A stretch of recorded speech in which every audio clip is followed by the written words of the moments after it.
ఒక 10 ఏళ్ల క్రితం చాలా మంచి సినిమాలు వచ్చాయండి. కాకపోతే అప్పట్లో మనకు దాని విలువ తెలియక మనం వాటిని ఎంటర్టైన్ చేయలేదు. వాటిల్లో one of the beautiful movie is ఆగడు.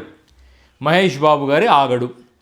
అంటే అప్పటి సమకాలీన పరిస్థితుల వల్ల ఆ సినిమా ఆడలేదు, కానీ నిజానికి ఆ సినిమా ఆడాల్సిన సినిమా ఆగడు.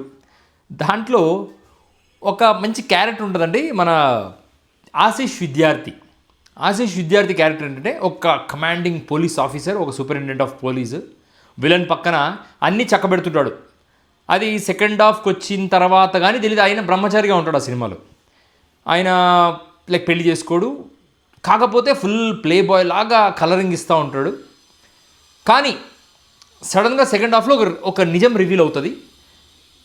ఆ రివీల్ అయిన తర్వాత ఆశీష్ విద్యార్థి బిల్డప్, ఆ ఎమోషన్ అన్నీ చూసి నేనైతే చచ్చేలా నవ్వుకున్నా, చూస్తే మీరు కూడా నవ్వుకుంటారు. కాకపోతే పాపం ఆశీష్ విద్యార్థి మీద విలన్ గర్ల్ ఫ్రెండ్ని రేప్ చేసిన కేసు ఒకటి పడుతుంది. దానివల్ల ఆశీష్ విద్యార్థిని విలన్ చంపేస్తాడు. నిజానికి ఆశీష్ విద్యార్థి చేశాడా చేయలేదా అనేది మీరు సినిమా చూస్తే మీకు అర్థమైంది. ఇప్పుడు సందర్భం లేకుండా మనం ఆశీష్ విద్యార్థి గురించి, ఆగడు గురించి ఎందుకు చెప్తున్నావు భయ్యా?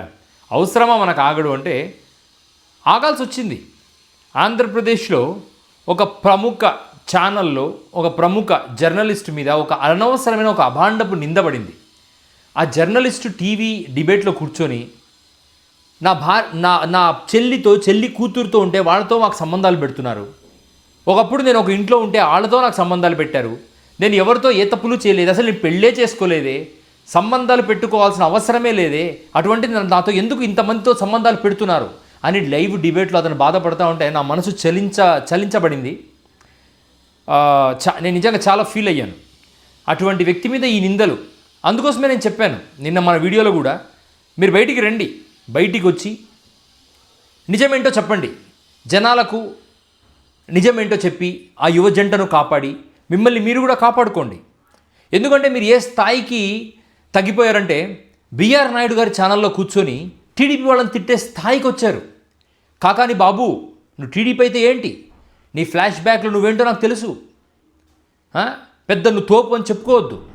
టీడీపీ అయితే వైసీపీ ఆడవాళ్ళ ఇళ్ళలో ఆడవాళ్ళని చెడబట్టేస్తారా? వైసీపీ పార్టీకి అనుబంధంగా ఉన్న ఆడవాళ్ళని చెరబడతారా? టీడీపీ పార్టీలో ఉండి ఇటువంటి పనులు చేస్తున్నారా మీరు అని పాపం కడుపు చించుకుంటే కాళ్ళ మీద పడుతుందని వినడం నేను చూశాను. కానీ అది కళ్ళతో చూశాను TV5లో మూర్తి గారి డిబేట్లో. జస్ట్ ఒక అమ్మాయి తండ్రి వైసీపీలో ఉండటం వల్ల ఆ అబ్బాయి తండ్రి కాకాని బాబు దాడి చేస్తారా అంటూ మూర్తి గారి ఆర్తనాదాలు చూసి నేను చలించిపోయాను.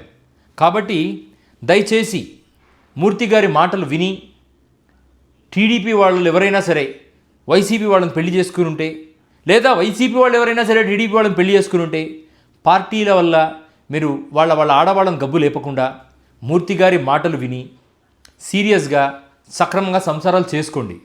ఎందుకంటే మూర్తి గారి మీద వచ్చిన నిందలు అవి నన్ను కూడా చాలా బాధ పెట్టాయి, అవి ఆయనను కూడా బాధ పెట్టాయి.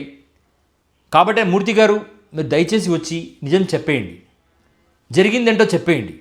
చెప్పేస్తే మనకి సమస్యలు ఉండవు, మనకు బాధలు ఉండవు. We will be happy. ఆ జంట కూడా అన్యోన్యంగా చెలగా గోరింకల్లా, వైన్ అండ్ వాటర్లా హ్యాపీగా ఉంటారు. ప్లీజ్ అర్థం చేసుకోండి. మీరు నిజం చెప్పండి. సమాజంకి వచ్చి మీకు వాళ్ళ ఇళ్ళలో ఉండే పాత్ర ఏంటో చెప్పేసేయండి.